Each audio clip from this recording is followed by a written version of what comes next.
Madame, Messieurs, bienvenue sur Gabon 24. Vous êtes naturellement sur le plateau de Multisport 24. Et pour ce deuxième numéro de l'année 2019, voici les titres présentés par Carl Milindo. 90 cyclistes et près de 1000 km à parcourir, la 14e édition de la course cycliste à Missa Bongo a été lancée ce lundi. Avec la première étape, Bongoville-Mwanda, long de 100 km. On verra tout ça avec nos envoyés spéciaux à Franceville. À moins de 2 mois du match Burundi-Gabon comptant pour la 6e et dernière journée des éliminatoires de la CAN 2019, le ministère des Sports et le staff des Panthères sont à pied d'œuvre pour préparer cette rencontre coupérée pour l'équipe gabonaise de football. Le Philippin Manny Pacquiao a défendu sa ceinture WBA des poids Walter contre Adrien Bronner à la MGM Grand Garden Arena de Las Vegas. À 40 ans, le sénateur est encore agressif. Retour sur le plateau de Multisport 24, un plateau hautement relevé avec la présence de Gaël Mapessi du service des sports de Gabon 24, mais aussi celle de Rodrigue Bécalé, journaliste au sportif. Messieurs, bonsoir. Bonsoir. C'est un plaisir que de vous recevoir. Déjà, vous le savez, on vit la 14e édition de la Tropicale Amissa Bongo. Et justement, nous commençons cette émission avec le lancement ce lundi de cette 14e édition de la Tropicale Amissa Bongo, dont les coureurs sont partis de Bongoville pour rallier Mwanda sur une distance longue de 100 km. Willy Tonangoy de Bambera et Hervé Obian sont nos envoyés spéciaux dans la province du Haut-Ogooué. Avec eux, nous allons vivre le film de la course. Et justement, Willy est déjà au téléphone du côté de Franceville. Willy, bonsoir.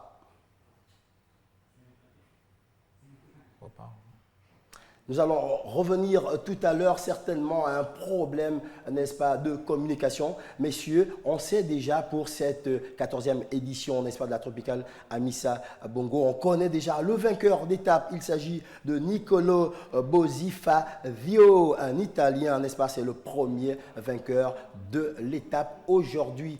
Que pensez-vous de lui? C'était quelqu'un jusqu'ici qui était non médiatisé, non trop médiatisé. Il est arrivé récemment, n'est-ce pas, dans cette écurie pour pouvoir venir ici participer à la Tropicale Amissa Bongo, aux côtés, n'est-ce pas, des ténors comme Adrien Petit, comme Johan Gen, surtout avec vous qui avez suivi cette écurie l'année dernière, Gaël Mapessi.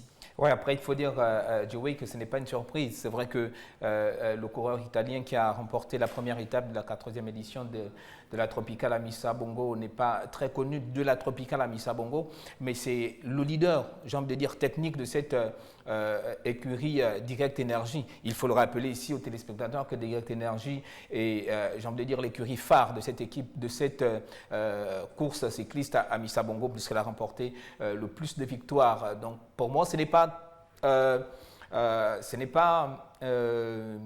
un hasard, ce n'est pas, pas volé, ce n'est pas une surprise justement que cet athlète-là de Direct Énergie est remporté parce qu'il est quand même bien entouré. Vous l'avez dit, Joey, à côté de lui, on a Johan Gen qui deux champions de l'histoire de la Tropicale, voilà, Johan Gen en 2013 et 2017. Voilà, justement, et Adrien Petit. Donc, ce sont des personnes, ce sont deux athlètes, deux cyclistes qui connaissent bien cette course à Amissa Bongo. C'est vrai que le petit nouveau, il est là, mais il a été bien encadré. Donc, pour moi, ce n'est pas une surprise parce que Direct Énergie a toujours fait fort lors des éditions précédentes de la Tropicale Amissa Bongo. Rodrigue Bécalé, journaliste de sport, vous également, vous affectionnez le cyclisme. Alors comment, lorsqu'on regarde effectivement le passé de ce jeune, un passé quand même assez atypique, il arrive aujourd'hui à la Tropicale Amissa Bongo, du coup, comme ça, il remporte la première étape. Gaël le disait, ce n'est pas tellement une surprise, mais à côté de cela… Non, pas du tout. Je ne pense pas que c'est une surprise quand on essaie de regarder la préparation et la compétition la compétition, parlons de la Tropicale Amissa Bongo qui est inscrite dans cette compétition internationale aujourd'hui. Les athlètes ou bien les cyclistes savent que la Tropicale existe, il suffit seulement de se préparer. Je pense que les résultats ne devront pas être considérés comme étant une surprise. Ce sont les meilleurs, ce sont ceux qui ont préparé la compétition, qui, pas forcément qui doivent remporter, mais quand même qui essayent de faire mieux qu'il y a quelques années. Lorsque vous essayez de regarder quand même, c'est presque pratiquement la même équipe. Ils sortent tous pratiquement de la même équipe. D'un même noyau. Voilà, nous allons retrouver Willy Tonangoy de Bambera du côté de Franceville. Alors, Willy, bonsoir. Oui, bonsoir Joey, bonsoir à Abdul Bekale, également à Gaël Mapessi qui sont sur le plateau, mais également à tous qui sont câblés sur Gabon 24.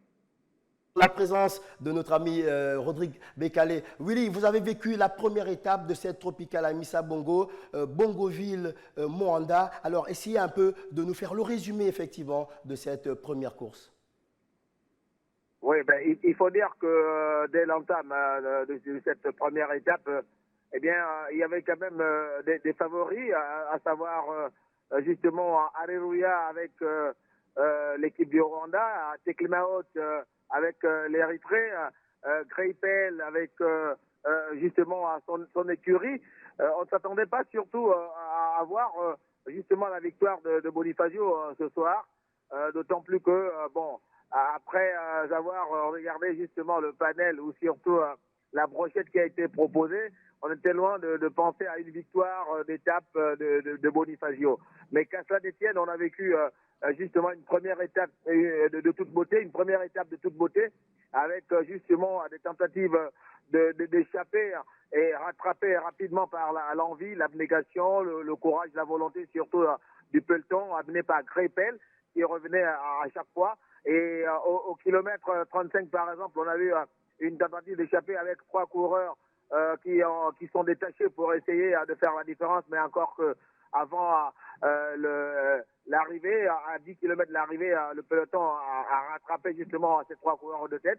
Ce qu'on peut retenir, c'est que la victoire de Bonifacio au sprint final illustre parfaitement les surprises de cette tropicale, mais que bon, après, nous ne sommes qu'à la première étape, que maintenant, la deuxième étape aussi importante parce que maintenant, on a pris la mesure de la compétition. 2019, ce n'est 2018. Maintenant, après, dans le lot, il y a eu également la bonne prestation des Gabonais qui sont arrivés dans le peloton, même s'il y en a 2 qui sont restés quasiment en arrière de course. Mais 4 ont quand même... Justement, Willy Tunangoy, vous étiez déjà comme ça en train d'expliquer un peu le parcours de cette équipe du Gabon, une équipe africaine, le comportement des Africains effectivement pour cette première étape de la Tropicale Amissa Bongo. Est-ce que vous, il vous paraît aujourd'hui quand même encore assez fort? On se souvient qu'il y a plusieurs années, n'est-ce pas, que les Européens, les non-africains, on va dire, n'étaient plus arrivés, n'est-ce pas, à dominer la première étape. Les Africains, à l'exemple de Joseph Areruya, dont vous parliez tantôt, qui est le champion, n'est-ce pas, de l'édition passée. Est-ce que le comportement des Africains aujourd'hui peut vous faire penser effectivement qu'ils vont tout faire pour anéantir le réveil européen? Oui, ben attendez, moi je pense que les Africains, ils ont un avantage, surtout du climat qui est, on peut dire, dans la province du Haut-Ogooué à 36 degrés et un taux d'humidité qui est quand même estimé à plus de 90%. Donc sur ce plan, les Africains sont mieux adaptés. Donc c'est vrai que... Nous avons quelques soucis techniques. J'espère retrouver Willy Tunangoy de Bambera avant la fin de cette émission, surtout pour qu'il nous donne le programme de cette deuxième étape, n'est-ce pas, qui va se courir demain entre Léconie et Franceville. Entre Franceville et Okonja, autant pour moi, ce sera une étape longue de 170 km et ce sera la plus longue. Messieurs, aujourd'hui, pour cette première étape, Gaël Mapessi, un Européen, un Italien. Est-ce que, comme je le disais, je demandais à Willy, vous pensez que cette année 2019 sera peut-être le réveil définitif des Européens? Un réveil définitif des Européens, je veux dire qu'ils ne se sont pas endormis. C'est vrai que l'année dernière, déjà, Areruya voulait la vedette en remportant cette édition de la Loanjan est d'origine africaine. Oui, il est d'origine africaine. C'est toujours un peu l'Afrique parce que ça fait quand même... justement, mais aujourd'hui, il court sous les couleurs françaises. Depuis 2016, il est d'origine africaine, mais aujourd'hui, il court avec un passeport, bien sûr, avec un passeport français. Donc, je ne pense pas que ils se sont endormis entre-temps. Mais après, c'est moi, ce que je veux pour cette 14e édition de la Tropicale Amissa Bongo, c'est justement les Africains, parce que c'est d'abord une course qui a été mise pour l'Afrique, pour essayer d'éveiller les consciences des cyclistes africains, pour dire qu'on a du talent, il faut qu'on le vende. On a Joseph Areruya qui nous a fait plaisir déjà l'année dernière en remportant la 13e édition de la Tropicale Amissa Bongo. Nous espérons que pour cette année, également un Africain Au pire des cas, peut-être si on n'est pas premier, sinon si on ne remporte pas, mais qu'au moins dans les 3 premiers au sprint final, à la dernière étape, nous ayons un Gabonais. que nous ayons un Africain et pourquoi pas un Gabonais, ce serait bien. Déjà que l'objectif des Gabonais pour cette 14e édition, c'est déjà de remporter une étape de la Tropicale Amissa Bongo. Donc je crois que les choses se sont mises en place. Le Rodrigue l'a dit dans ses propos. Tous les athlètes et 90 cyclistes qui sont aujourd'hui, qui prennent part, qui ont été au départ de la première étape de la Tropicale Amissa Bongo, se sont tous préparés. Parlant des Gabonais, ils ont eu 3 mois en Afrique du Sud, le temps de se préparer, de s'acclimater, de se préparer à cette compétition à Missa Bongo. C'est le top qui a été donné. Le cycliste italien de Direct Energy a peut-être remporté la première étape. Il y a une sérénité dans cette équipe du Gabon. On l'a connu il y a 2 ans, n'est-ce pas? Le désistement total, n'est-ce pas, de toute cette équipe. Aujourd'hui, tous les problèmes sont réglés. Tous les problèmes sont réglés, peut-être pas. Il y a toujours, c'est quand même difficile de régler tous les problèmes d'un claquement de doigts, mais je crois que l'essentiel a été fait. Déjà que pour avoir été sur les 2 dernières éditions de la Tropicale Amissa, pour avoir couvert ces 2 dernières éditions de la Tropicale Amissa Bongo, on a très bien compris que la difficulté, ce que les cyclistes gabonais réclamaient, c'était la compétition pour préparer. Donc la préparation, selon eux, n'était pas toujours. On n'a pas toujours au Gabon cette compétition. C'est vrai que l'équipe est allée se préparer ailleurs, mais on a toujours. Oui, on a quand même eu en mois de juin le championnat national de cyclistes au niveau du Haut-Ogooué, justement. Je crois qu'après, avec ces 3 mois de stage, c'est peut-être pas beaucoup, mais je crois que pour un début, c'est déjà ça. C'est bon à apprendre, c'est mieux que rien. Je crois que le ministère des Sports, quand même, est en train de faire des gros efforts pour que les athlètes, naturellement, les cyclistes gabonais essaient de préparer au mieux cette Tropicale Amissa Bongo. Et justement, garder ce point avec le ministre. On ne sait pas, je ne sais pas encore effectivement si ces athlètes ont été reçus par le ministre, parce que depuis qu'il est arrivé à la tête de ce ministère, il reçoit un bon nombre d'athlètes. Nous, on va vous expliquer un peu qui est Nicolo Bonifazio, effectivement, qui est le premier vainqueur d'étape de cette 14e édition de la Tropicale Amissa Bongo, une édition qui s'est courue sur une distance de 100 km, nous le disions, entre Bongoville et Mwanda, c'est dans la province du Haut-Ogooué. Il est né le 9 octobre 1993 à Coni, chef-lieu de la province italienne de Piéton. Nicolas Bonifazio est un coureur cycliste, membre de l'équipe aujourd'hui de Direct Energy. Il a fait ses débuts en cyclisme à l'âge de 7 ans à l'AS Andorra. Ses succès lors de courses importantes lui ont permis de passer en junior vainqueur une seule fois durant sa première saison junior. Il gagne 9 courses, dont 3 internationales l'année suivante. Parmi ses succès figure le Grand Prix d'Alarno et il était 3e, n'est-ce pas, à l'étape d'Istrie également. En 2012, il intègre l'équipe italienne Viris Maserati et en 2 saisons, il gagne 14 courses. 9e du championnat d'Europe sur route espoir en 2012. Il remporte la 2e étape de la Coupe des Nations Ville Saguenay. La saison suivante, ses bonnes performances lui ont permis de devenir stagiaire chez Lampé Merida, avec qui il signe un contrat professionnel à l'issue de la saison 2013-2014. En 2018, il termine 9e de l'Euroes Clis Classic. Voilà, j'y arrive. Et au mois d'août, voilà, d'août dernier, la presse sportive italienne annonce que ce coureur transalpin s'engagera bientôt pour la saison 2019 avec la formation française, nous l'avons dit, de Direct Energy, qui participe comme depuis plus de 5 ans à la Tropicale Amissa Bongo. Rodrigue Bekale, voilà, cette Tropicale Amissa Bongo, on le disait aujourd'hui, après je pense 2 éditions, une édition, elle n'était plus allée dans la province du Haut-Ogooué. On sait que la province du Haut-Ogooué effectivement fait partie de ces provinces qui ont les meilleures routes du Gabon. On peut dire que pour un retour dans la province du Haut-Ogooué, c'est quand même bien. D'abord, revenir sur la biographie, la présentation de celui qui gagne la première étape de cette 14e édition de la Tropicale Amissa Bongo. Vous comprenez, aujourd'hui, on a désormais les raisons pour lesquelles il gagne la première étape de la Tropicale Amissa Bongo. Ce ne sont pas des tronçons boulevard Nzayon ou encore derrière la RTG. Non, pas du tout, puisque c'est là où les Gabonais s'entraînent le plus souvent, s'entraînaient il y a quelques années pour aller participer aux différentes éditions de la Tropicale Amissa Bongo. On connaît le résultat des Gabonais. Aujourd'hui, vous voyez le palmarès donné par l'Italien. Donc pour nous, comme disait également Gaël, ce n'est pas une surprise, il faut. Il sort de loin, on a vu son parcours. C'était un professionnel, voilà. c'était un professionnel. Je voudrais revenir sur la participation, selon la mise ouverte des cyclistes gabonais du côté de l'Afrique du Sud. On ne fait pas la tropicale du côté de l'Afrique du Sud, on fait de la tropicale du côté du Gabon. Pourquoi aller s'entraîner du côté de l'Afrique du Sud alors qu'on sait très bien qu'on va aller en Guinée équatoriale, on va aller au Cameroun, on va aller à Franceville, on va aller à Franceville, on va aller à l'OIM, on va aller à Franceville, on va à l'OIM. Avant la mise au vert du côté pour avoir avaient déjà été bonne pendant un mois, je pense, voilà. dans le Haut-Togo. Voilà. Le mieux, c'était, c'est pas mal d'avoir envoyé les Gabonais du côté de l'Afrique du Sud, puisque les cyclistes eux-mêmes ont toujours sollicité le regroupement à l'extérieur.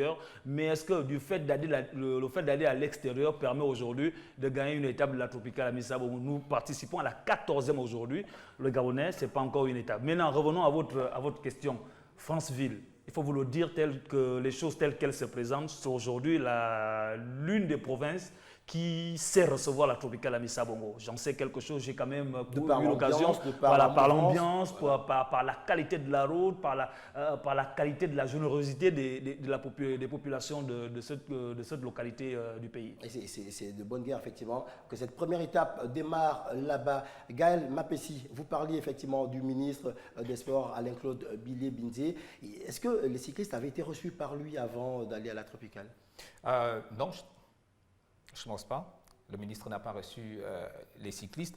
Mais je pense qu'ils ont eu une rencontre, pas seulement avec les cyclistes, mais avec tout le staff, donc la fédération, la FEGACI, et les cyclistes groupés ensemble. Ils ont été reçus par le ministre. Ils n'ont pas été reçus par le ministre à huis clos, rien qu'entre les cyclistes. Mais pour revenir quand même à ce que Rodrigue disait, qu'on le veuille ou pas, l'Afrique du Sud aujourd'hui sur le continent était un exemple en termes d'infrastructures sportives. Et je crois que c'est l'une des raisons pour lesquelles les Gabonais sont allés là-bas.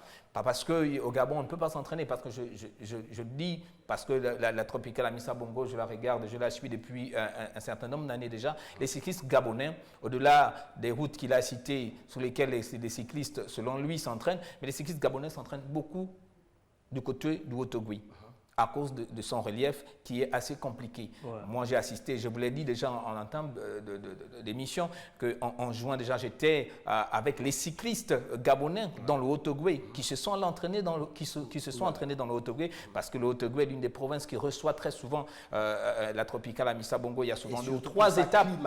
Voilà, il y a souvent 2 ou 3 étapes de la Tropicale à Missa Bongo dans cette province-là. Donc, la province de Haut-Togo a très souvent reçu, et les Gabonais se sont très souvent entraînés dans la province de Haut-Togo. S'ils sont là en Afrique du Sud aujourd'hui, c'est à cause des infrastructures sportives qui sont mieux développées, il faut le dire, que nous au Gabon. Et aujourd'hui, ça a été l'Afrique du Sud. Demain, ce serait peut-être la France ou l'Italie, on ne sait pas, pour mieux préparer notre athlète. Mais rapidement, je ne mets pas en cause du fait que les Gabonais sont allés en mise au vert du côté de l'Afrique du Sud. C'est une très bonne chose puisque les cyclistes ont toujours réclamé ça. Mais en allant en Afrique du Sud, venez au Gabon un mois avant et voir les différentes étapes bien sûr choisies par les organisateurs. Et puis essayer de voir. Mais attention, les Gabonais sont allés en Afrique du Sud sans entraîneur. Ils étaient allés à l'Italie et on a vu quand même les résultats que ça avait apporté. Les Gabonais étaient quand même beaucoup plus véloces en ce temps-là. 24 heures avant les premiers coups de pédale de cette Tropicale à Missa Bongo, Willy Tonangoy de Bambera, lui, va nous faire ici, effectivement, le portrait des 3 étapes de cette 14e édition.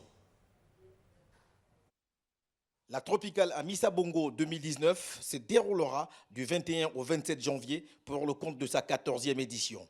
Après hésitation sur la ville qui devrait abriter le coup d'envoi de cette année, c'est enfin la ville de Bongoville dans la province du Haut-Togo qui a été désignée pour la circonstance. Si comme en 2010 et 2015, le départ sera donné à Bongoville, le Haut-Togo bénéficiera de 2 autres étapes avec la plus longue et certainement la plus éprouvante entre Franceville et Okonja, séparée de 170 km, une première. Dans cette tropicale, le cordon ombilical s'était rompu en 2009 entre le nord et le sud du Gabon. Eh bien, pour cette année, le nœud a été refait. Pour la 4e étape, le peloton devra avaler les 120 km qui séparent Minzik et Oyem. L'innovation de cette année, c'est le passage de la petite reine par la Guinée équatoriale pour une 5e étape de toute beauté sur les routes du Cameroun entre Bitam et Mongomo, longue de 120 km. La Tropicale Amissa Bongo 2019 fera donc la belle dans 3 provinces du pays, le Haut-Ogooué, le Wollontem et l'Estuaire, avec une arrivée grandiose sous confetti à Libreville. Elle offrira également son beau sourire aux pays voisins que sont la Guinée équatoriale et le Cameroun, montrant ainsi aux yeux du monde qu'elle mérite son statut de première course africaine depuis 13 ans et classée en catégorie 2.1 auprès de l'Union cycliste internationale. Cette édition 2019 verra débarquer 4 équipes UCI Continental Pro, une équipe UCI Continental et 10 sélections nationales africaines, soit un total de 15 équipes pour près de 90 coureurs. Le coup d'envoi, lui, sera donné ce lundi 21 janvier entre Bongoville et Franceville, une étape longue de 100 km.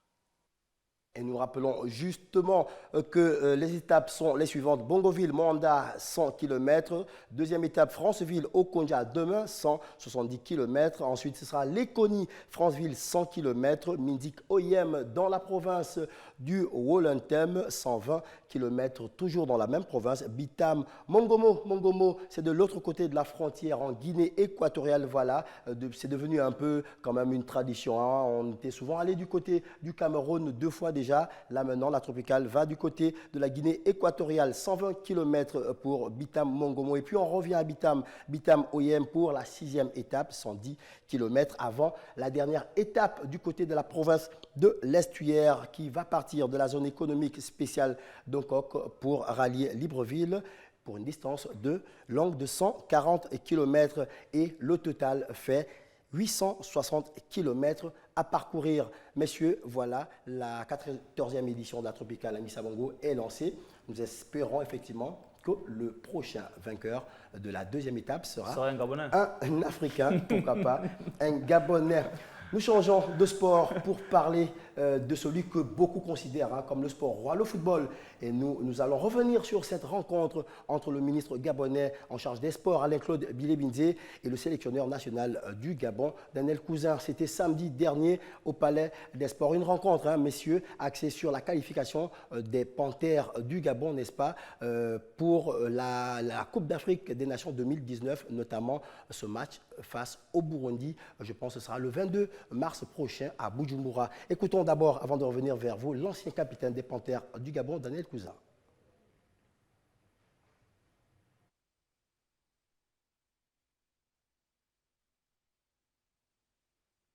On sait très bien que dans le sport de haut niveau, ce sont les détails qui font la différence. Donc on va avoir l'appui des dirigeants pour mener à bien cette mission, bien préparer sur le suivi des joueurs, bien préparer notre regroupement, certainement qui ne se fera pas au Burundi mais au Rwanda.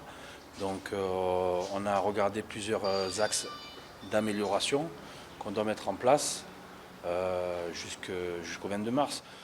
C'est vrai que ça paraît loin, mais ça va aller très vite. Ça va aller très très vite. On a besoin aussi d'établir une charte pour l'équipe nationale qui aurait dû être faite depuis très longtemps. Donc c'est tous ces points-là qu'on a mis en place.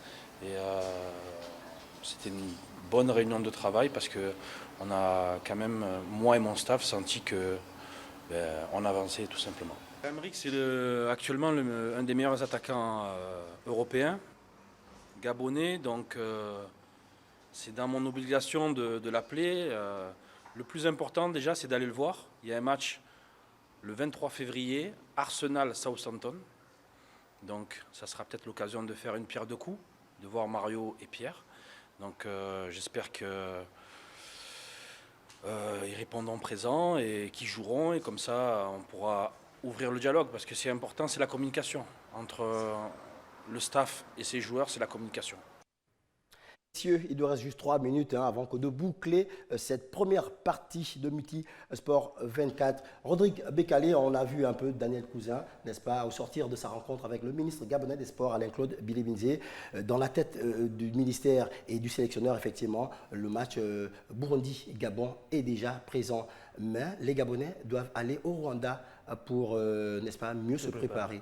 Vous pensez que le Rwanda était mieux que le Burundi ?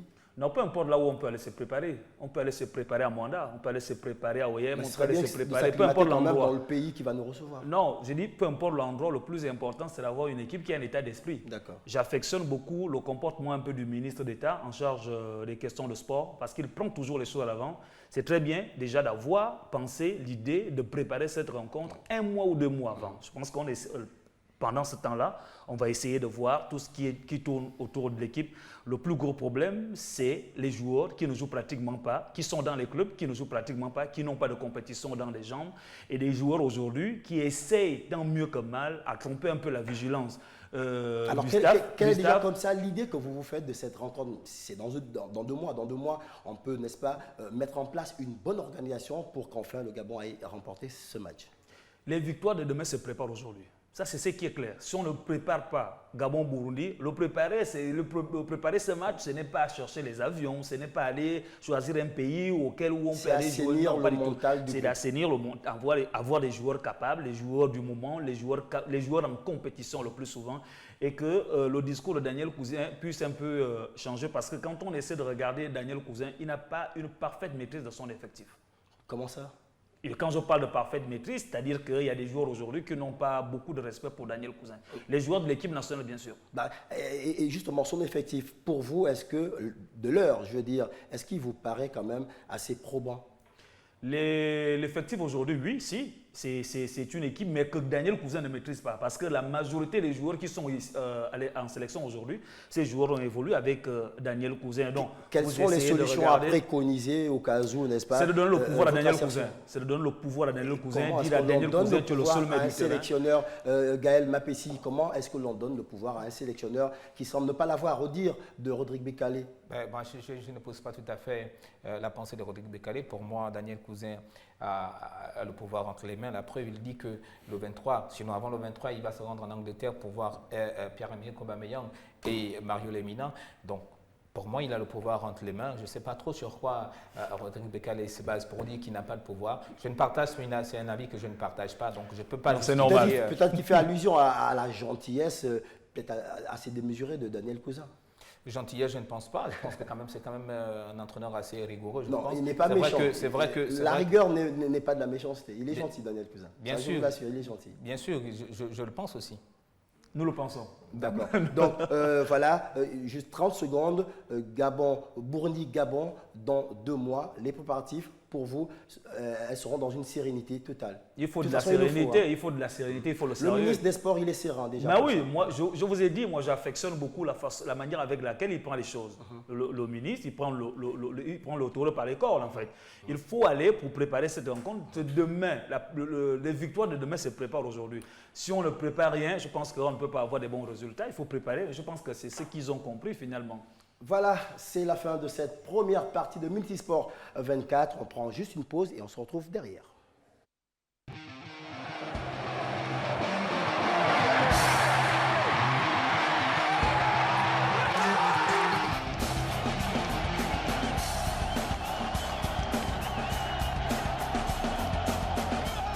Retour sur le plateau de Multisport 24. Saturnin Mbika Messi, alias Le Coq, analyste de sport également, nous a rejoint.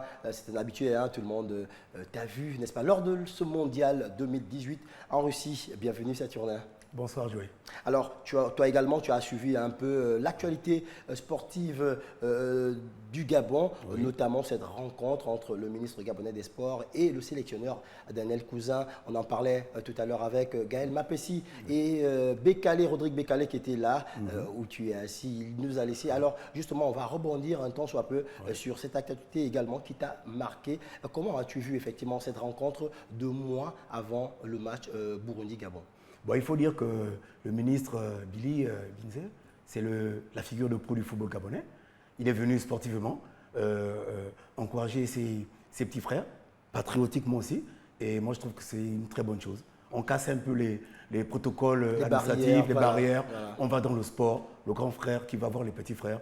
Et pour que la sauce prenne comme même si on sait que d'autres ministres quand même avaient un esprit ouvert, mais il fallait plutôt que ce soit les acteurs de sport qui sollicitent effectivement, n'est-ce pas, de pouvoir aller vers. Or, le ministre Billy Binze, c'est lui plutôt qui va vers les acteurs. C'est également quelque chose de positif qui peut permettre à notre football, n'est-ce pas, d'avoir des lendemains meilleurs, Gaël. Bien sûr, ça montre toute la volonté de l'actuel ministre des Sports de vouloir faire changer les choses au niveau de la politique sportive de manière générale dans notre pays, mais particulièrement le football. Ça montre bien que le ministre des Sports, Alain-Claude Billy Binze, veut bien de ce côté-là faire bouger les choses. Vous l'avez dit, Armel Djoui, Billy Binze n'attend pas que les événements le surprennent. Voilà. Mais il prend le taureau par les cornes, il prend souvent les devants. Il va au front, comme on dit. Il va au front, voilà, justement. Il sait anticiper les choses. Je crois qu'en 2 mois de cette rencontre cruciale pour le Gabon, comptant pour la 6e journée, la 6e et la dernière journée des éliminatoires de la CAN Total 2019 qui se jouera désormais en Égypte, il était important que le ministre des Sports aille rencontrer le staff technique des Panthères pour voir comment ensemble déjà essayer de mettre quelque chose en place pour que le 22 mars, tout soit fin prêt pour que le Gabon aille dans les meilleures conditions, non seulement psychologiques, mais également en termes physique, voilà. Justement. Et vous confirmez, Saturnin, que c'est de bonnes guerres qu'il a été reconduit, le ministre Billy Binze? Bien sûr, c'est de bonnes guerres. Surtout que c'est une personnalité qui apporte ce qu'on a besoin, le côté émotionnel. Et c'est une petite guerre, le football. Il faut apporter ce matelas de confiance, ce matelas de certitude pour que ces gamins, ces gosses aillent gagner ce match à l'extérieur. Justement. Voilà, nous allons un peu nous pencher du côté des arts martiaux et des sports de combat. 5 ans après une léthargie due à une désorganisation des arts martiaux chinois au Gabon, plusieurs maîtres et instructeurs de Wushu ont mis en place un collectif des associations et clubs pour mieux promouvoir et développer le Wushu dans le pays. Pour ce qui peut être perçu comme un réveil du Wushu au Gabon, le dit collectif a déjà mis et préparé un panel de stages, lequel devra aboutir à un grand championnat national. Un reportage sur des images d'Alexandre Kogué. Ce sont 3 associations et 2 clubs des arts martiaux chinois du Gabon qui ont pris part à ce premier stage organisé par le collectif des associations et clubs pour la promotion et le développement du Wushu, regroupant près d'une 40aine d'élèves autour de plusieurs grands maîtres, dont Jean-Roch Pomo, expert national de Wushu. Nous sommes là pour préparer le championnat qui va débuter au mois de mars, le 30 mars plus précisément. Et il y aura une série de stages. Donc le premier stage c'est aujourd'hui et on a toute une série, chaque 2 semaines on va se préparer des athlètes pour la grande compétition qui va tirer sur environ 3-4 mois. L'association des clubs Pochuan, l'association des clubs Lontao, l'association des clubs Wing-Chun et un club du Shaolin de Bessieux. Donc ce sont ces 3 associations, les clubs qui se sont regroupés par rapport à tout ce qui se passe, la léthargie. On s'est dit on ne peut pas garder les athlètes comme ça et ils m'ont sollicité pour animer ces différents stages, arbitrage et technique jusqu'à la fin et jusqu'à la compétition. Diplômé des universités chinoises de Wushu, le maître Jean-Roch Pomo n'a pas manqué de revenir sur l'objectif fondamental de ce collectif. Ce premier stage, nous sommes sur les fondamentaux. Ensuite, on va évoluer dans les spécificités même des disciplines. Parce que la compétition sera axée sur le Nanchuan proprement dit, sur le Tsachuan proprement dit et sur le Taoshu proprement dit. Lors de ce stage, les maîtres tels que Thierry Hendrix Abessolo de Wing Chun, Florian Zamba de Pochuan, Paten Dembi de Long Tao et Jérémy Emandi de Shaolin Box ont également partagé leur savoir-faire dans un moment de fraternité avec les stagiaires. Ce stage aux enseignements riches et variés sera suivi d'autres séances avant le lancement d'un grand championnat le 30 mars prochain. Voilà, le 30 mars prochain se prépare une très grande compétition de Wushu qui va certainement s'étendre sur 5-6 mois. On l'a vu un peu avec le directeur technique ici, maître Jean-Roch Pomo. Il est lui directeur technique de l'école Pochuan qui se trouve du côté du lycée d'État de l'Estuaire. Alors Saturnin, le Wushu, vous connaissez très bien. C'est quand même une bonne chose que le Wushu également se réveille parce que le Wushu qui arrive au Gabon dans les années 90 et qui se fonde en association en 92, après est monté et puis avec Benza, le grand maître Luc Benza, professeur dans les universités en Chine. Aujourd'hui, le Wushu a perdu un peu de ses lettres de noblesse après 2 grandes compétitions internationales mondiales en 2007 et 2013, avec un 4e rang mondial, Stéphane Ngon. Mais moi, je pense que c'est une bonne chose parce que les arts martiaux canalisent les émotions, canalisent l'être humain. Et j'ai entendu les mots comme fondamentaux, c'est-à-dire qu'ils reviennent à la base, ils font de la formation, ils donnent des prémices de talent à ces jeunes, mais c'est une bonne chose. Moi, je trouve que c'est une très bonne chose que le Wushu revienne au devant de la scène. Mais Gaël, est-ce que effectivement ce serait pas aussi quand même faire du surplace que de toujours chaque année revenir sur les fondamentaux? Un art martial quand même des années 90 aujourd'hui, on a quand même des adeptes assez aguerris pour pouvoir aujourd'hui, n'est-ce pas, penser à faire autre chose. Chaque année revenir et toujours dire les fondamentaux. Oui, après Joe, on n'a pas trop le choix, on est obligé de revenir. On sait qu'on ne peut pas se séparer de la base, mais quand même chaque année les fondamentaux. On n'a pas trop le choix parce que le Kung Fu comme le Wushu, comme beaucoup d'autres sports au Gabon, malheureusement, souffrent parfois des mésententes des différents leaders et des différents styles dans cet art martial-là. Le Kung Fu, ça fait plus de 20 ans que ça existe. Le Kung Fu, je pense qu'au Gabon, on devait, en termes de notoriété, devait être mieux qu'un art martial comme, par exemple, le taekwondo, le judo, le karaté. Je pense que, comme on le dit, le Kung Fu qui est la mère, le Wushu qui est la mère des arts martiaux, mais malheureusement, on a eu dans cet art-là des personnes, des leaders qui n'ont pas toujours su s'entendre, qui n'ont pas toujours... Il y a toujours eu un véritable problème de leadership de ce côté-là. Il y a eu beaucoup de problèmes, effectivement, dans la famille du Wushu au Gabon, des séparations, des clans, etc. Des go dimensionnés. Voilà. Et ça ne participe pas à l'éclosion totale justement, de la discipline. Donc voilà pourquoi, à chaque fois, il faut revenir sur les bases. Vous l'avez dit, Joey, c'est important, les bases de Kung Fu, parce que quand on est un athlète, j'aime à le dire, qu'un athlète comme Lionel Messi qui a l'habitude de jouer tous les jours, s'il fait même une semaine sans jouer, pour lui c'est énorme. Il y a certains réflexes qu'il perd automatiquement. Quand il revient à la compétition, il faut repartir sur les bases, il faut reprendre le béaba du foot en parlant de Messi, mais pour le Wushu également, pour essayer de se remettre à niveau pour pouvoir avancer. Nous espérons pour le bien des amoureux de cet art martial chinois, que cette réconciliation, si on peut le dire, qui se fait aujourd'hui, pourra perdurer dans le temps. Pourra perdurer, qu'on va mettre derrière tout ce qui n'a pas marché et avancer, parce que le Wushu n'a pas besoin de querelles, le Wushu a besoin que tout le monde s'entende pour que vive le Gabon. Vous l'avez dit, Ahmed Joey, en 2 participations, on a une 4e place, c'est énorme. Si le Wushu, si les acteurs de Wushu étaient restés unis, je crois que cette 4e place pouvait se transformer en première place. Elle allait être une très très grande famille avec la présidente de la Fédération gabonaise de Wushu, Edith Biogué, effectivement, qui fait beaucoup depuis qu'elle est arrivée à la tête de cette fédération. Cette dame, elle a quand même pu réussir, n'est-ce pas, à fédérer beaucoup d'âmes espérant, n'est-ce pas, que demain soit meilleur qu'aujourd'hui. Nous allons rester dans les arts martiaux, nous allons juste changer de discipline pour parler du centre sportif de Lomé dans Libreville qui a abrité samedi dernier la 11e édition du tournoi de judo des champions ouvert aux enfants de 4 à 15 ans durant 4 heures d'horloge. Les jeunes ont rivalisé de talent. Retour sur les temps forts de cette compétition avec Gaël Mapessi et Alexandre Nkogé. Ils étaient plus de 200 enfants, filles et garçons âgés de 4 à 15 ans, issus de plusieurs clubs de judo pour enfants de la capitale, mais aussi des clubs venus du Cameroun à prendre part au plus grand rendez-vous annuel intitulé Tournoi des champions, organisé par le Judo Club Academy en partenariat avec la Fédération gabonaise de judo et de jiu-jitsu. L'objectif, c'est d'amener les enfants, amener les parents à inscrire leurs enfants au cours de judo. Et je crois que jusque-là, on essaye, on n'a pas encore atteint, on essaye au mieux de faire pour atteindre notre objectif. Notre objectif, c'est de multiplier le nombre de licenciés au Gabon en judo. Et c'est de là que sortiront les champions de demain. Pour les organisateurs de cette manifestation, c'est une excellente occasion de réunir la relève de demain présente dans ces jeunes judokas, pour montrer aux yeux de la population que cette discipline, qui n'est pas seulement un sport, mais aussi un outil exceptionnel d'éducation. Contrairement à ce qu'on a toujours pensé, il est toujours bien de commencer les arts martiaux très jeunes.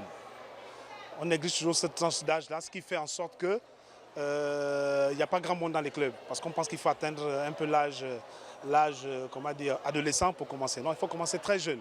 Et si on a 100 de 3 ans aujourd'hui, c'est sûr que quand ils auront l'âge de 18 ans, on va quand même retrouver 60-70 qui vont rester dans le judo. Le judo véhicule des valeurs fondamentales qui s'imbriquent les unes dans les autres pour édifier une formation morale. Le respect de ce code est la condition première, la base de la pratique de ce sport venu du Japon. Au bout de 4 heures d'intenses confrontations entre les différents athlètes, les clubs de judo représentés ont pu se faire distinguer afin de finir parmi les meilleurs de la capitale. Voilà, une des plus vieilles disciplines des arts martiaux également implantée au Gabon, le judo. Gaël Mapeti, vous avez bien suivi ce tournoi. L'objectif fondamental, c'est toujours la relève. Oui, justement la relève, et ça commence par les tout petits. Il a dit, le maître Ngom, il faut inculquer aux enfants les bases. Quand on est encore petit, on ne devient pas grand athlète ou grand maître. Grand athlète en commençant à 20 ans. On a vu l'exemple pour faire le parallèle avec l'Italien qui a gagné la Tropicale. On a vu quand on a regardé sa biographie, il a commencé très jeune, à 7 ans. Et aujourd'hui, il récolte les fruits du travail et des efforts qu'il a fait depuis tout ce temps-là. Aujourd'hui, il a 25 ans, il a gagné cette étape. Et on a vu d'autres compétitions qu'il a gagnées avant. Donc, il faut inculquer aux jeunes ces bases-là quand on est encore petit. Parce que les arts martiaux, le corps, plus on est dur, plus on grandit, plus on est dur. Le corps doit s'adapter justement. On a coutume de dire qu'il faut commencer les arts martiaux très jeunes. Et en Chine, au Japon, parfois on commence les arts martiaux à 3 ans, 2 ans, n'est-ce pas, dans certaines familles. Est-ce qu'au Gabon, vous qui avez un peu suivi ces activités, vous pensez que ça existe dans les écoles, dans les clubs, démarrer à 2-3 ans quand même, emmener son enfant à 2-3 ans? Oui, ça existe depuis longtemps. À l'image tout à l'heure là. En fait, il faut rationaliser un peu. Et comment ça se passe sur le plan pédagogique? Oui, c'est-à-dire qu'entre 3 ans et 15 ans, 12 ans, nous sommes dans ce qu'on appelle en sciences l'âge d'or. D'accord. Là où le gamin est perfectible, il peut progresser. C'est là, on appelle ça aussi la préformation. Là, on prend des certitudes, on prend des qualités, on prend de la verticalité positive dans ce qu'on fait. Et c'est bien. Ça existe depuis longtemps. Okay. C'est très bien de prendre les jeunes pousses. Ce qui veut dire qu'on grandit totalement dans un univers qu'on connaît quand on a encore, comme on dit vulgairement chez nous, les yeux fermés. Et puis quand on ouvre les yeux, peut-être à partir de 6 ans, 7 ans, on commence un peu à être éveillé. Là, on commence à voir le côté positif, effectivement, de l'enseignement qui nous est donné. Et les champions, effectivement, au niveau du Gabon, est-ce qu'on peut les retrouver aujourd'hui et qui ont commencé les arts martiaux très très jeunes, à l'âge de 3 ans, 4 ans? Malheureusement, Joey, c'est le malheur de notre pays parce que c'est ce manque de suivi là justement qui fait en sorte qu'aujourd'hui ils se perdent parce qu'on a vu, ce sont des jeunes de 4, 5 ans jusqu'à 15 ans. Après, on forme ces jeunes, mais il n'y a pas de suivi après. Et puis au départ, c'est comme une activité ludique. En fait, les enfants, ils viennent, ils s'amusent. Mais le problème, il est surtout sociologique. D'accord. Parce que quand on forme un gamin de 4 ans à 15 ans, après arrive l'adolescence. La crise d'adolescence, c'est difficile. Il faut maintenant avoir des moniteurs qui ont cette capacité. Est-ce qu'il y a des mesures d'accompagnement? C'est vrai que, bon, d'accord, un enfant, il veut d'abord pratiquer un art martial parce qu'il a vu à la télé, il embête le papa, la maman, après on l'emmène. Mais un suivi après les cours, n'est-ce pas, dans un club d'art martial ou dans une école, comment se fait le suivi? Est-ce qu'à la maison, le papa il dit, bon, attends, tu n'as pas cours aujourd'hui d'art martial, viens, on va essayer de voir des techniques de base. Je ne sais pas, est-ce que ça se fait? Oui, il y a des parents qui le font, mais comme je disais tantôt, c'est un problème sociologique. Quand il y a la crise d'adolescence, les gamins, ils ont des potes, comme on dit au quartier, qui font autre chose. Qui font dans la musique, dans autre chose. Le gamin peut se perdre. Il faudrait justement que, comme certains parents, canaliser l'enfant à partir de la préformation à l'âge d'or jusqu'à la fin de l'adolescence pour que le gamin il continue jusqu'à 20 ans et perdure. Si au niveau de la crise d'adolescence, ce n'est pas bien géré, on perd un athlète de haut niveau. Combien d'écoles ont participé à cette compétition, Gaël Mapeti? C'est plus de, je crois, si on risque de me tromper, on a plus de 50 écoles. C'est tous les studios qui étaient représentés. Oui. Et il y avait 7 écoles, 7 athlètes camerounais également. La Ligue de judo la Ligue de judo de l'Estuaire en partenariat avec la Fédération gabonaise de judo et de jiu-jitsu. Mais il faut noter également lors de cette compétition, de ce tournoi des jeunes, la présence des athlètes camerounais. C'est pour la 2e fois qu'ils sont venus rehausser. Et c'est une compétition qui commence comme ça à l'extérieur. Les organisateurs ont l'intention de la Cameroun d'inviter, pourquoi pas, hors des frontières de la sous-région, au-delà des pays limitrophes du Gabon, notamment le Ghana, l'Afrique du Sud, et pourquoi pas les pays européens à cette compétition. Et déjà, on a appris il y a quelques jours la présence au Gabon, à Libreville, effectivement, du président du FADAM qui est dans nos murs, effectivement, qui est certainement venu prospecter pour cette deuxième édition du FADAM qui doit se passer, si je ne me trompe pas, en Côte d'Ivoire. Le week-end dernier, le boxeur philippin Manny Pacquiao a défendu sa ceinture WBA des poids Walter contre l'Américain Adrien Broner au Garden Arena de Las Vegas. Pour le boxeur de 40 ans, il n'est pas question de retraite. Récit. Ce dimanche, des cris de joie ont salué aux Philippines la victoire à Las Vegas de la légende de la boxe Manny Pacquiao qui a affronté et battu l'Américain Adrien Broner, certains comparant le champion de 40 ans à un grand vin qui se bonifie avec les années. Les Philippins étaient convaincus que leur protégé saurait conserver son titre WBA des Walter et Pacquiao ne les a pas déçus en emportant la décision des 3 juges à l'issue du 12e round. Aujourd'hui, j'ai réalisé mon rêve. Je gagne le championnat du monde à Vegas. Vegas, c'est une très très grande scène pour le monde entier. Je suis très très content car aujourd'hui, mon rêve est devenu réalité. Dans son enfance, Manny Pacquiao a vécu dans la rue avant de se lancer dans la boxe professionnelle en janvier 1995 pour une bourse de 1000 pesos, soit 12 350 francs CFA, et d'amasser par la suite une fortune estimée à plus de 500 millions de dollars, environ 250 milliards de francs CFA. Je peux toujours boxer. Vous avez vu ma performance ce soir. Je peux toujours être un boxeur agressif. Je peux toujours donner le meilleur de moi-même à 40 ans. Seul boxeur à avoir été champion du monde dans 8 catégories de poids différentes, celui que l'on surnomme également Pac-Man est une immense source de fierté pour les Philippins. Et même si, sur la fin de sa carrière, l'affluence lors de ses combats s'est réduite, le Philippin aux 61 victoires, dont 39 avant la limite pour 7 défaites et 2 nuls, conserve encore une base de supporters très solide. Gaël Mapessi, Manny Pacquiao, 40 ans, vous également, vous l'avez bien suivi. Et quand il est encore fort, il dit qu'il n'est pas encore fini, pas question de prendre sa retraite. Bien sûr, et on l'a vu lors de ce combat contre l'Américain, il a montré qu'il avait encore de belles choses dans ses bras, ce superbe boxeur philippin et sénateur dans son pays. Il a montré qu'au-delà de l'âge, parce qu'il a 40 ans, c'est quand même beaucoup quand on est athlète de haut niveau, voilà, 40 ans c'est trop.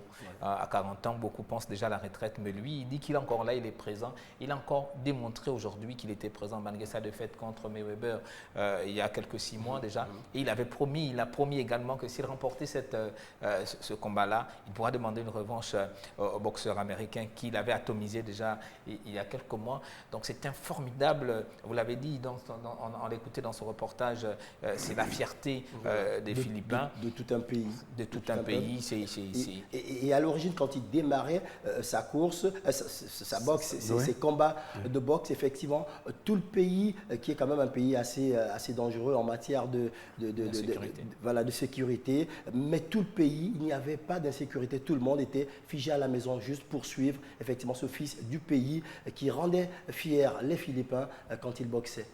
Au-delà de la fierté, il faut dire quand même que Manny Pacquiao, c'est quelqu'un qui fait beaucoup dans le social. C'est un athlète une icône, au grand cœur. Donc, c'est pourquoi il captive l'attention de tout le pays. Mais c'est quand même 12 rounds. C'est quand même 12 rounds. Est-ce que là, l'âge n'a pas aussi joué 12 rounds quand même? Et c'est par décision arbitrale. Mais il faut dire qu'il a une hygiène de vie assez irréprochable. C'est quelqu'un qui vit vraiment bien rangé, bonne alimentation, sérieux dans la vie. Et comme on disait tout à l'heure pour les jeunes là, il a des bases, il a des certitudes techniques. Ah oui. Il a appris le métier très jeune. Donc, surtout que dans le temps, dans le pays, il fallait savoir se défendre. Voilà pour... Et la boxe, c'est le sport de combat le plus vieux, il faut quand même le retenir. Oui, bien sûr. D'accord. Donc son hygiène de vie et tout ça permettent aujourd'hui que peut-être... Et surtout la technique aussi, un peu comme au football, la technique c'est une certitude. Est-ce qu'il peut encore, lui, avoir 3 ans, n'est-ce pas, de haute compétition comme ça avec des combats de boxe de cette envergure? Tout se passe dans la tête de l'athlète. Moi je pense que si aujourd'hui il a pu faire 12 rounds, c'est qu'il a encore, parce que quand on a regardé le match, Joey, on a l'impression que après le combat, il avait encore de l'énergie pour pouvoir entamer un autre combat. Je crois que lui, dans sa tête, il est stationné, l'a dit, c'est quelqu'un qui a une hygiène de vie assez rangée. Je crois que 40 ans... comme le vin, il se bonifie. Voilà, comme le vin, il se bonifie. On a encore vu comment il était agressif. Il a acculé son adversaire pendant ce combat-là. Ce n'est que le jeu qu'il a gagné. Et je pense qu'il a encore peut-être, 2 ou 3 ans. Voilà. Tout dépendra de l'athlète. Manny Pacquiao, il est venu à bout, effectivement, d'Adrien Bronner. C'était du côté d'Arena, à Las Vegas. Le Dakar 2019, c'est fini. Après 10 jours d'un rallye rempli de rebondissements, le Dakar s'est achevé jeudi avec la 10e et dernière étape. Nasser Al-Attaahi s'est offert un 3e sacre. Sébastien Loeb, lui, termine à la 3e place sur le podium, juste derrière Nani Roma, après un Dakar qui, n'est-ce pas, lui aurait fait voir de toutes les couleurs. En moto, le final de ce Dakar 2019 a été serré, mais a vu Toby Price remporter son 10e Dakar juste devant Matthias Wagner et Sam Sunderland. Pablo Quintaina a terminé, lui, 4e au général.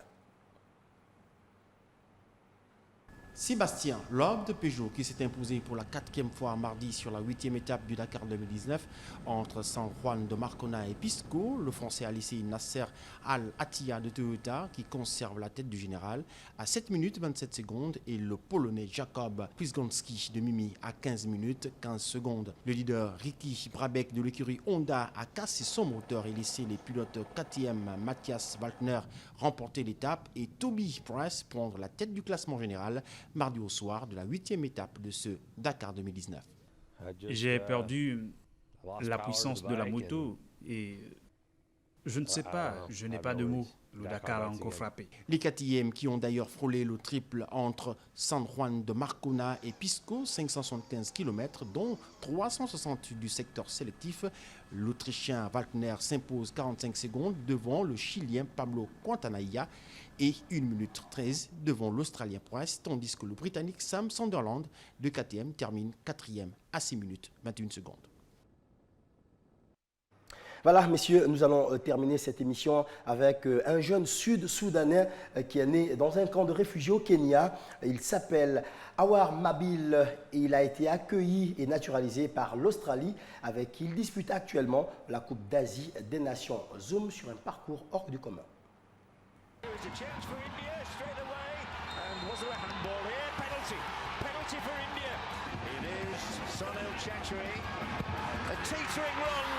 A terrific finish. 1-0 India. Chetri does what he's been doing for donkey's years.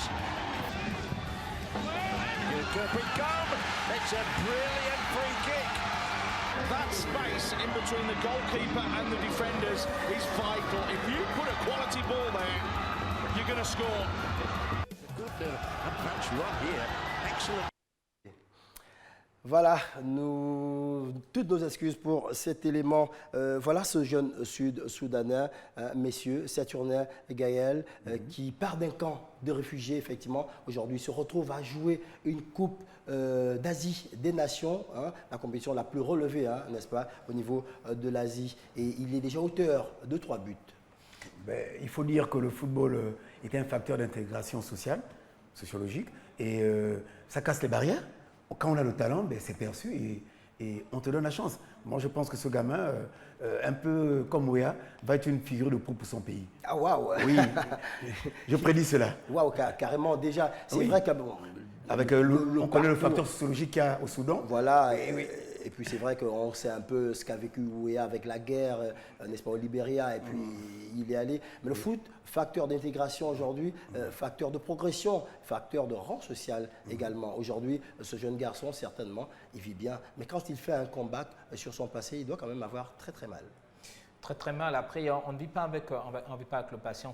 On s'appuie du passé pour construire l'avenir parce qu'on a toujours besoin d'un repère pour pouvoir avancer. Mais moi, c'est une très belle leçon de morale, d'abnégation, de courage. De réussite. De réussite parce qu'il y a beaucoup de jeunes qui sont comme lui, qui ont certainement le même talent que lui, mais qui aujourd'hui n'ont pas persévéré comme ce jeune-là. Lui, il a montré qu'au-delà de ce qu'on a vécu par le passé, on peut être réfugié et réussir dans la vie. C'est une belle leçon de morale pour moi et j'espère que ça va faire école pour d'autres jeunes qui sont dans les mêmes conditions que lui. C'est vrai qu'en Australie, on a des aborigènes qui sont un peu comme des Africains, mais un Sud-Soudanais devenir Australien, il fallait y penser quand même. Ben, vous savez, comme on dit, il n'y a pas de loi sans exception, donc ça confirme la règle.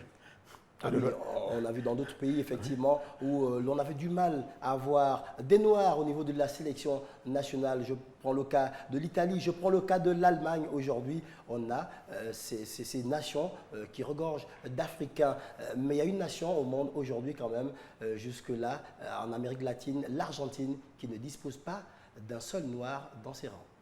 Bon, il n'y a que les solutions. Après, je pense que quand même l'Italie, en termes de football, c'est une nation qui n'a rien envié à personne. Là-bas sortent toujours des grandes stars. Mais je pense qu'il y a un début à tout. Je pense qu'un jour, il sera possible de voir... Le problème du racisme, quand même, a longtemps écarté certains joueurs qui étaient naturalisés, italiens, allemands et autres. Mais en parlant du racisme, vous avez parlé de l'Italie, vous avez parlé de l'Allemagne, qui également étaient des pays, on avait cette difficulté, on avait ces difficultés, entre guillemets. On avait ces problèmes de racisme. Mais aujourd'hui, on avait Balotelli qui a été en Allemagne, en Italie, en Allemagne également, il y a d'autres joueurs comme africains, comme le roi Sané, on pense au frère Boateng qui est là.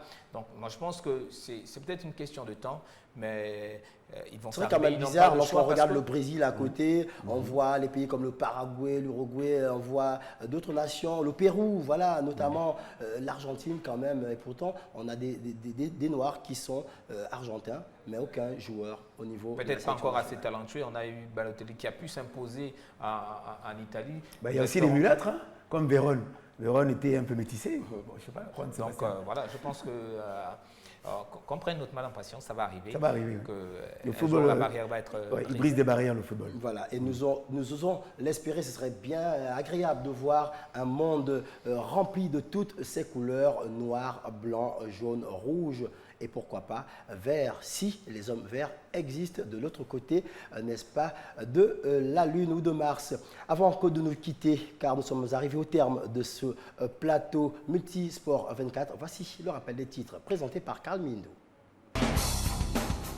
90 cyclistes et près de 1000 km à parcourir, la 14e édition de la course cycliste à Missa Bongo a été lancée ce lundi. Avec la première étape, Bongoville-Mwanda, long de 100 km. On verra tout ça avec nos envoyés spéciaux à Franceville. À moins de 2 mois du match Burundi-Gabon comptant pour la 6e et dernière journée des éliminatoires de la CAN 2019, le ministère des Sports et le staff des Panthères sont à pied d'œuvre pour préparer cette rencontre coupérée pour l'équipe gabonaise de football. Le Philippin Manny Pacquiao a défendu sa ceinture WBA des poids Walter contre Adrien Bronner à la MGM Grand Garden Arena de Las Vegas. À 40 ans, le sénateur est encore agressif. Messieurs, merci. Merci à vous de nous avoir suivis. Multisport 24 revient lundi prochain. Mais restez à l'écoute des programmes sur Gabon 24. Au revoir.